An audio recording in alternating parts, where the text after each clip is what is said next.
Video ini hanya untuk mereka yang punya logika. Bagi yang tidak punya logika, skip aja. Apakah Ridwan Kamil memang punya anak dari seorang model majalah dewasa bernama Lisa Mariana? Kita tentunya tidak bisa jawab pertanyaan itu. Tapi dari jawaban-jawaban kubu Ridwan, nampaknya ada kebenaran dalam cerita itu. Saya rasa kubu RK, ya kita sebut saja begitu ya, tidak menyiapkan jawaban mereka dengan terencana. Jawaban mereka tidak meyakinkan. Sehingga wajar bila sekarang RK jadi sosok tertuduh. Bisa jadi dia sebenarnya memang bukan ayah anak Lisa. Tapi wajar juga orang curiga bahwa RK memang pernah memiliki hubungan terlarang dengan Lisa.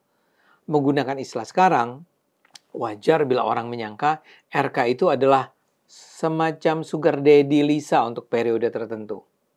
Saya tidak anti RK ya. Saya hanya ingin mengatakan akibat keburukan komunikasi kubunya, dia kini harus kehilangan brand lamanya sebagai seorang pemimpin muslim yang soleh, yang jujur dan mencintai, serta setia pada istri dan keluarga.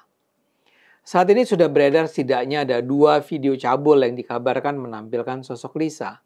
Saya sendiri sih tidak menyaksikannya, tapi pemberitaan menunjukkan pelaku dalam video itu memang Lisa Mariana.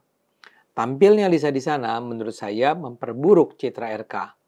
Ini justru membuat RK nampak sangat murahan karena berselingkuh dengan model cabul. Saya tidak menuduh RK memang melakukan perbuatan terlarang ini. Tapi sejauh ini, data yang tersaji ke publik membuat halayak sulit untuk menerima bahwa RK memang tokoh yang bersih. Kita tengok dulu kisah versi kubu Lisa, sebagaimana yang disampaikan kuasa hukumnya Daniel Nababan dan pernyataan Lisa sendiri di medsosnya. Menurut Daniel, Lisa pertama kali bertemu Ridwan pada Mei 2021. Sebulan kemudian, Lisa dan Ridwan bertemu di sebuah hotel di Palembang. Mereka bertemu selama 3 hari. Daniel tidak menjelaskan apa yang mereka lakukan selama 3 hari bertemu itu. Setelah itu, mereka masih berkomunikasi dengan intensif. 2 minggu kemudian, Lisa mengaku hamil. Dari penjelasan Daniel, RK nampaknya memang merasa bertanggung jawab atas kehamilan Lisa. Buktinya, RK membiayai persalinannya. RK bahkan juga rutin mengirimkan uang bulanan untuk membantu Lisa dan anaknya. Jadi, sejak biaya menjelang melahirkan, persalinan, sampai biaya pasca kelahiran, semua ditanggung RK. RK masih terus mengirimkan uang selama lebih dari 2 tahun. RK juga diketahui mengirimkan dana bantuan kesehatan secara rutin dari Februari 2022 sampai sekitar Juni 2024. Namun setelah itu, selama 8 bulan terakhir, entah dengan alasan apa, bantuan dana dari RK itu berhenti.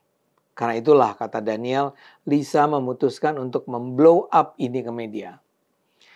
Kasus RK muncul ke mata publik setelah Maret lalu Lisa mengunggah bukti skandal dia dengan seorang pria yang kemudian diduga adalah RK. Dalam salah satu unggahannya, ia membagikan potongan video call dengan seorang pria yang diduga RK, meskipun wajah pria tersebut sengaja ditutupi dengan tulisan. Lisa juga mengunggah video yang menunjukkan dirinya menerima sejumlah uang yang terdiri dari uang pecahan Rp100.000. Menurut Lisa, uang tersebut diberikan sebagai biaya pengguguran kehamilannya pada 2021. Lisa menampilkan percakapannya dengan seseorang yang ia panggil sebagai Akang. Pada Akang, Lisa mengaku tengah hamil dan merasa malu untuk melanjutkan kuliah. Tapi pria itu, si Akang itu menuduh Lisa berbohong tentang status mahasiswinya dan tidak memberikan respons yang diharapkan.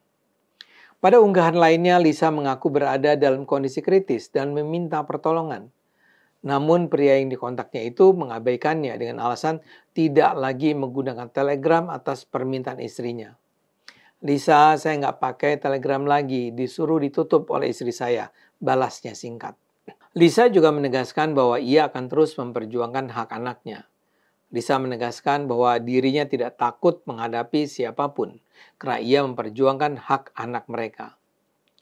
Tidak akan takut selagi saya benar, apalagi yang saya perjuangkan hak anak. Sama sekali tidak takut. Kalau sudah menyangkut anak beda urusan, akan kuhadapi sampai manapun. Paham ya? Tidak peduli Anda orang besar atau orang penting atau apapun itu, saya punya Allah, tulisnya. Tidak ada penjelasan apakah selama 2 tahun tersebut Ridwan dan Lisa masih memiliki hubungan romantik.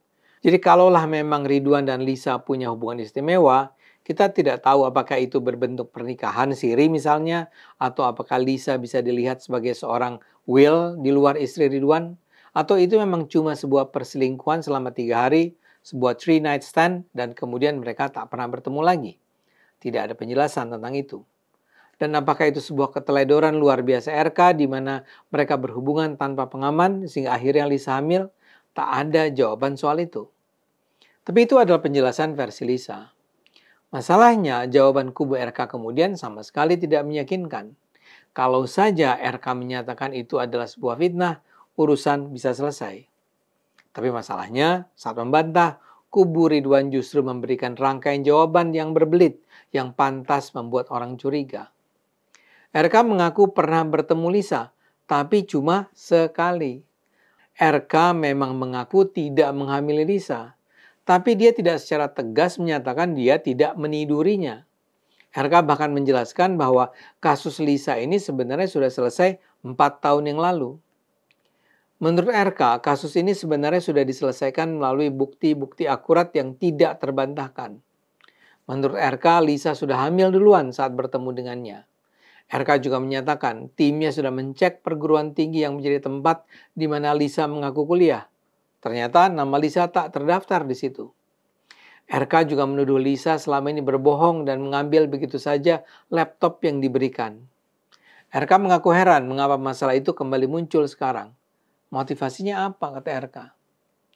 Yang menarik kemudian muncul pula pernyataan seorang selebgram bernama Ayu Aulia. Dia bilang dia tahu RK memang pernah memberikan bantuan biaya kuliah kepada Lisa. Namun dia kemudian mempertanyakan apakah Lisa benar-benar menggunakannya untuk kebutuhan pendidikan. Seperti RK, Ayu menuduh Lisa berbohong. Uang bantuan itu dipakai Lisa untuk berhedon-hedon, kata Ayu di tayangan insert investigasi. Seperti Anda lihat, RK dan kemudian dikuatkan Ayu justru mengaku memang pernah membantu Lisa. Padahal RK mengaku hanya sekali bertemu Lisa. Tidakkah mengherankan bahwa seorang gubernur pernah dihubungi seorang model majalah dewasa, bertemu 1 kali dan kemudian memberikan bantuannya? Tidakkah mengherankan bahwa sang gubernur harus menyatakan bahwa saat itu Lisa sudah hamil? Ini kan membuat kita bertanya apakah maksud RK dia memang meniduri Lisa, tapi anak Lisa itu bukanlah hasil dari hubungan mereka. Karena itu jawaban demi jawaban RK justru semakin menyudutkannya. Sebagian pihak menganggap Lisa itu memang perempuan nakal yang berusaha memeras RK karena hubungan terlarang mereka. Itu bisa saja benar, tapi yang penting, apakah RK memang pernah memiliki hubungan terlarang itu? Sekarang ini sudah pula tersiar berita bahwa RK siap melakukan tes DNA untuk membuktikan bahwa dia bukan ayah anak Lisa. Namun kuasa hukum RK, Muslim Butar-Butar, memberikan penjelasan tambahan bahwa tes DNA itu hanya akan dilakukan RK atas perintah pengadilan atau permintaan penyidikan. Jadi RK tidak akan melakukannya karena tuntutan Lisa misalnya. Ini lagi-lagi memperburuk image RK. Kalau dia mengatakan siap melakukan tes DNA itu pasti akan membangun image kejujurannya.